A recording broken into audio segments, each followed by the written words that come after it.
सभी को बच्चों मेरा राधे राधे। आज हम आपके लिए लेकर आए हैं गायकों के गुण और अवगुण। ठीक है, संगीत रत्नाकर में गायकों के गुण और अवगुणों का वर्णन मिलता है, किंतु यहाँ केवल मुख्य गुणों और अवगुणों का अध्ययन किया जाएगा। देखिए, सबसे पहले गायकों के गुण के बारे में क्या बताया है। नंबर 1 पे मधुर कंठ होना चाहिए, आवाज गाने योग्य और सरस होनी चाहिए।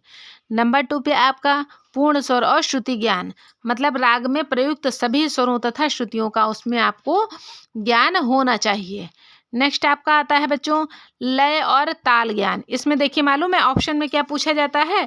इसमें ये पूछा जाता है इसमें से कौन सा ऑप्शन है जो गायकों के गुण के बारे में नहीं है। ठीक, 4 ऑप्शन आपका दे दिया जाएगा, एक अलग से दे दिया जाएगा 3 में के बाद कि इसमें से कौन सा ऑप्शन नहीं है, तो वो आपको पहचानना होगा। इसलिए ये स्टेटमेंट को पढ़ना भी आप लोगों के लिए बच्चों ज़रूरी है। तो देखिएगा, लय और ताल ज्ञान, विभिन्न लयकारियों का ज्ञान हो और मुखड़े की को सुंदरता के साथ पकड़ने का अभ्यास हो। गायन में लय का आनंद आना चाहिए। नेक्स्ट क्वेश्चन आपका स्टेटमेंट है राग ज्ञान, अधिक से अधिक रागों का सूक्ष्म ज्ञान होना चाहिए। सम प्रकृति रागों से बचना, अल्पत्व, बहुत तथा तिरोभाव अविर्भाव दिखाना आना चाहिए। बच्चों, जैसे हम लोग के जो गायन को सरल समझते हैं, इजली समझते हैं, लेकिन ऐसा नहीं है। जो इंसान जो गायक होता है वही ये समझता है कि ज़रा ज़रा सा एक स्वर का फ़र्क कर देने से, ये ऊपर नीचे कर देने से दूसरे राग में आप जा सकते हैं। जैसे कि इस परमेल परवेशक राग या छाया राग, इस सब में है जो आप है जो जा सकते हैं। ठीक है, तो गाने वाले को भी है जो उन सब चीज़ों को है जो रूल्स बच्चों फॉलो करने पड़ते हैं। नेक्स्ट क्वेश्चन आपका स्टेटमेंट है रचनात्मक प्रक्रिया, आलाप तान विस्तार करने की क्षमता होनी चाहिए। गायन में अधिक से अधिक विविधता ला सकने की क्षमता होनी चाहिए।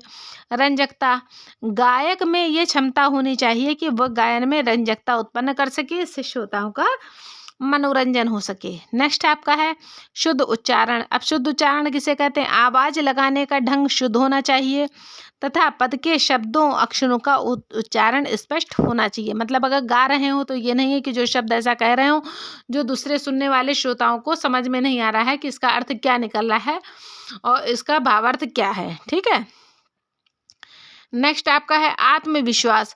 गायक को निर्भीक होकर गाना चाहिए। श्रोताओं को यह न लगे कि गायक घबरा रहा है। गायक की प्रस्तुति ऐसी होनी चाहिए कि श्रोताओं को लगे कि लय ताल उसके वश में है। मतलब गाने से ये नहीं पता चलना चाहिए कि आप डर रहे हैं, क्या सोच रहे हैं दिमाग में ऐसा तो नहीं हम गलत गा रहे हैं, सही गा रहे हैं। सामने वाला अगर ये देख कर भांप लेता है या पहचान जाता है तो वो आपके गायक के अवगुण में या दोष में आ जाता है बच्चों। ठीक है, तो इसलिए फुल्ली कॉन्फिडेंस से गाना चाहिए। इसलिए स्टेज परफॉर्मेंस में बच्चों है जो यही सब हाव भाव के भी नंबर मिलते हैं कि आप कैसे गा रहे हैं, आपके गाने का तरीका कैसे है, लय से बेलय नहीं हो रहे हैं, ताल से बेताल नहीं हो रहे हैं, ये सब चीज़ आपको आनी चाहिए। आवाज की परिधि, गायक की प्रस्तुति ऐसी होनी चाहिए कि वह तीनों सप्तकों में अधिकार के साथ शुद्ध और मधुरता के साथ गा सके। गायक आवाज को आवश्यकता के अनुसार धीमे व तेज कर सके। मतलब गायक की प्रस्तुति ऐसी होनी चाहिए कि उसका तीनों सप्तकों पे उसकी बच्चों पकड़ होनी चाहिए, चाहे मंद्र सप्तक हो, मध्य सप्तक हो, चाहे वो तार सप्तक हो। और गायक को आवाज के अनुसार अगर मंद्र में है तो मध्य में भी आवाज है जो आपको है जो कन्वर्ट करना चाहिए। मध्य में है तो तार सप्तक में, या तार सप्तक से मध्य सप्तक या मंद्र सप्तक में भी गाना आपको आना चाहिए, तभी आप है जो अपनी आवाज़ धीरे तेज कर सकते हैं। ठीक, नेक्स्ट है गायकी का ज्ञान। गायक की गायन शैली उत्तम घराने की होनी चाहिए तथा गायक की अपनी निजी शैली उत्तम हो। इसके लिए मीड़, कड़, खटका, तान, लयकारियों के प्रयोग और उत्तर तरीके से वो कर सकें। मुखड़ा पकड़ने में निपुणता हो तथा संपूर्ण गायकी प्रभावकारी हो। मतलब गायकी का ज्ञान उसको है जो इस तरह से हो कि वो मीड़, कड़, खटका ये सब है जो लगाने का उसका बहुत अच्छा सा अभ्यास हो, उसमें उसकी वो है जो बच्चों पकड़ हो। नेक्स्ट देखिएगा, नेक्स्ट आपका है बच्चों स्टेटमेंट समय, अवसर तथा श्रोताओं के अनुसार आपको आना चाहिए। मतलब समय गाते समय समय का भी आपको ध्यान रखना चाहिए। अवसर किस अवसर का, आप सैड सॉन्ग है तो आप मतलब अच्छा अलग से मतलब थीम से रिलेटेड आप गा रहे हैं, ठीक है। ये श्रोताओं के अनुसार राग है, गीत के शब्द हैं, गाने की अवधि है, अवधि मतलब समय का, और गाने की शैली कौन सी आप गा रहे हैं, ख्याल गायन शैली या कौन सी शैली, ध्रुपद गायन शैली, इससे आदि को चुनने की क्षमता गायक में रंजकता होनी चाहिए। क्योंकि जो श्रोतागण हैं, ये आपको पता होना चाहिए कि यह जो वो है जो क्या सुनना सबसे ज़्यादा आपसे पसंद करते हैं, ठीक। और टाइमिंग का भी आपको ध्यान रखना चाहिए। गाते समय ये नहीं पता लगना चाहिए कि जल्दी जल्दी आप गाने को ख़त्म कर रहे हैं। इस तरह से है जो आपके अंदर ये योग्यता होनी चाहिए कि ये सब चीज़ें इसमें नहीं होनी चाहिए। दोष रहित गायन, गायक का संपूर्ण ज्ञान दोष रहित होना चाहिए। मतलब गायक जो भी है जो गाए, वो है जो सारे दोषों से उसमें कोई दोष ना हो गाते समय, मतलब उसकी कमियों को है जो मतलब पहचानता हो, तो उस चीज़ को वो फॉलो करे, ठीक। नेक्स्ट आपका स्टेटमेंट। अब देखिए, अभी तक हमने आपको गुणों के बारे में बताया, 12 टाइप के स्टेटमेंट हमने आपको बताए और एक्सप्लेनेशन के साथ उससे अधिक भी बताए। अब देखिए गायक के अवगुण के बारे में। नंबर 1 पे बेसुरा गाना। बेसुरा गाना, जो गायक सुर में नहीं गाते हैं उनके द्वारा अशुद्ध गाने को राग की शुद्धता पर असर पड़ता है। मतलब जो गायक है जो सुर में अगर नहीं गाएंगे तो वो बेसुरा गाना ही तो कहा जाएगा। तो इन सब चीज़ों का उसके अंतर्गत अवगुण नहीं होना चाहिए। नंबर 2 पे है बेताला गाना। बेताला गाना नहीं आना चाहिए, कि गायक द्वारा प्रस्तुति देते समय बेताला अथवा बेलय नहीं होना चाहिए, जैसा कि अभी हम आपको पहले हम बता चुके हैं। ये भी एक अवगुण या दोष के अंतर्गत बच्चों आएगा। नेक्स्ट आपका स्टेटमेंट है अशुद्ध राग का गाना।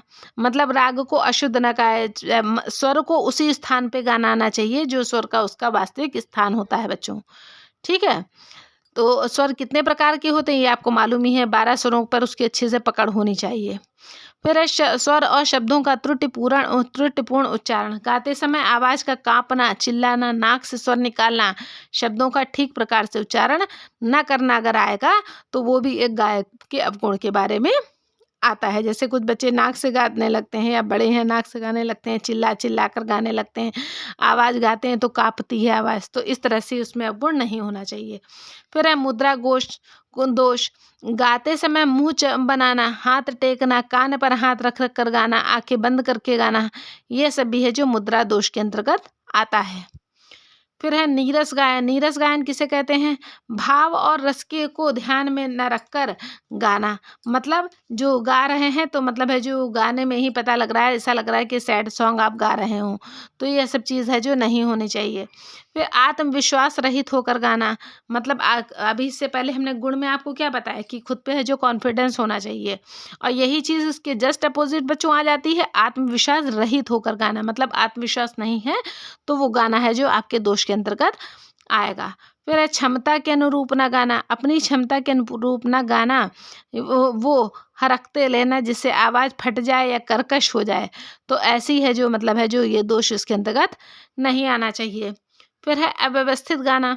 गाना गीत क्रमहीन होना चाहिए हो, मतलब गाना हो या गीत हो तो उसका क्रम ना में ना होकर बेक्रम में हो, ठीक, कि पहले कुछ गाया फिर उसके बाद कुछ गाया फिर कुछ गाया, इस तरह से नहीं होना चाहिए। फिर है पुनरावृत्ति करना। एक बार प्रयोग किए गए स्वर समूहों को बार बार दोहराना। मतलब एक ही स्वर ध्यान है तो उसी को बार बार है जो रिपीट कर करके है जो गाते जा रहे हैं, ठीक, लग रहा है कि आप सही गा रहे हैं लेकिन वो गलत गाया जा रहा है। फिर समय, श्रोता और अवसर के अनुसार न गाना, ठीक, परिस्थिति के अनुसार न गाना गायक की सबसे बड़ी है जो कमी होती है। फिर स्वर, लय और भाव के समन्वय में कमी होना। इनमें से किसी को भी आवश्यकता से अधिक देना है जो महत्व देना उचित नहीं होता है, चाहे स्वर हो, चाहे लय हो, चाहे भाव के समन्वय की कमी हो। तो आई होप कि आप लोगों को ये सब है जो स्टेटमेंट समझ में आए होंगे। जो जैसे हमने आपको गायक के गुण के बारे में बताया है कि वो स्टेटमेंट आप ध्यान रखिएगा। अब हम गायकों के अवगुण के बारे में भी हम कहना चाहेंगे बच्चों कि जो स्टेटमेंट दिए हैं उसको समझने का प्रयास करिएगा। ना समझ में आए वीडियो फिर से आप है जो पॉज करके आप देखिएगा, क्योंकि हमने जिस तरह से आपको समझा दिया है उस तरह से आई होप कि आपको समझ में आना चाहिए। तो इसी तरह हमारे चैनल पर बने रहिएगा, लाइक शेयर और सब्सक्राइब करते रहिएगा। तब तक के लिए सभी को राधे राधे।